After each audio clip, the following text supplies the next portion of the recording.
Hello বন্ধুরা, তোমরা নিশ্চয়ই ভালো আছো। আমি খুব ভালো আছি। তোমরা নিশ্চয়ই জানো আমি কাশ্মীর ঘুরতে এসেছিলাম এবং যেদিন আমরা পহেলগাঁও পৌঁছেছিলাম পরের দিন সকালবেলা আমরা ব্রেকফাস্ট করে বেরিয়ে পড়েছিলাম সাইট সিন করতে। আমাদের নিজস্ব প্রাইভেট কার নিতে হয়েছিল।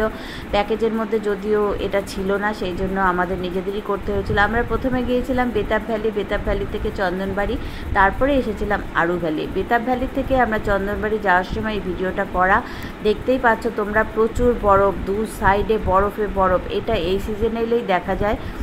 আমরা এর আগেও এসেছি 2011 সালে আর 2019 সালে। তাই এবার সেই সময় আমরা কিন্তু এত বরফ পাইনি, কেননা সেটা অফ সিজন ছিল। আর যেহেতু এটা মার্চ এপ্রিলে এলেই বরফটা পাওয়া যাবে। তা আমরা যখন চন্দনবাড়ি এর আগে এসেছিলাম তখন আমরা একদম অমরনাথ যাত্রার সিঁড়িটা সামনেই পেয়েছিলাম। এইবারে সিঁড়িটা চোখে দেখতে পারলাম না, অনেক পরিবর্তন হয়েছে। প্রত্যেকটা জায়গায় ব্যারিকেড করে দেওয়া হয়েছে, সেখান থেকে ঢোকানো। আর সেখানে প্রচুর বরফে বরফ, তাই সেখানে যাওয়া যাচ্ছে না। তবুও আমরা একটু চেষ্টা করেছিলাম পেছনের দিকে যাওয়ার, কিন্তু পেছনের দিকে গিয়েও আমরা সিঁড়ি দেখতে পেলাম না, কেননা সব বরফে ঢাকা। তা যাই হোক, এইভাবে আমরা চন্দনবাড়িতে অনেকক্ষণ কাটালাম, কেননা প্রচুর বরফ, এত ভালো লাগছিল, ওখান থেকে আসতে ইচ্ছা করছিল না। ওখানে আমরা একটা ভেলপুরি খেলাম। ভেলপুরিটা এত টেস্টি বানিয়েছিল যে কি বলবো, এরকম ভেলপুরি আমি প্রথম খেলাম। আর দেখো, ওপর থেকে নিচের দিকে তাকালে পরে বরফ গলা জলটা যে যাচ্ছে, নদী বয়ে যাচ্ছে, সেটা দেখতে কত ভালো লাগছে। তো অনেকক্ষণ দাঁড়িয়ে আমরা প্রচুর ছবি তুলেছি, দেখতেই পাচ্ছ চারদিকে কেমন বরফে বরফ। আর বরফ আমার ভীষণ প্রিয়, আমি ভীষণ ভালোবাসি বরফ। আমার সমুদ্র থেকে পাহাড় এই জন্য বেশি ভালো লাগে।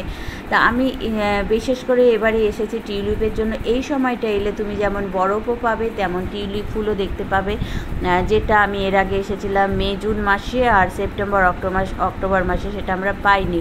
তবে সেপ্টেম্বর অক্টোবরে আসলে পরে তোমরা আপেলটা পাবে।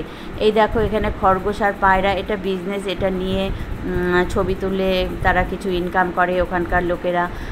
দেখো কত সুন্দর দুজনা রয়েছে পাশাপাশি, মানে এত ভালো লাগছে। এই দেখতে পাচ্ছ ভেলপুরিটা খুব সুন্দর বানিয়েছিল।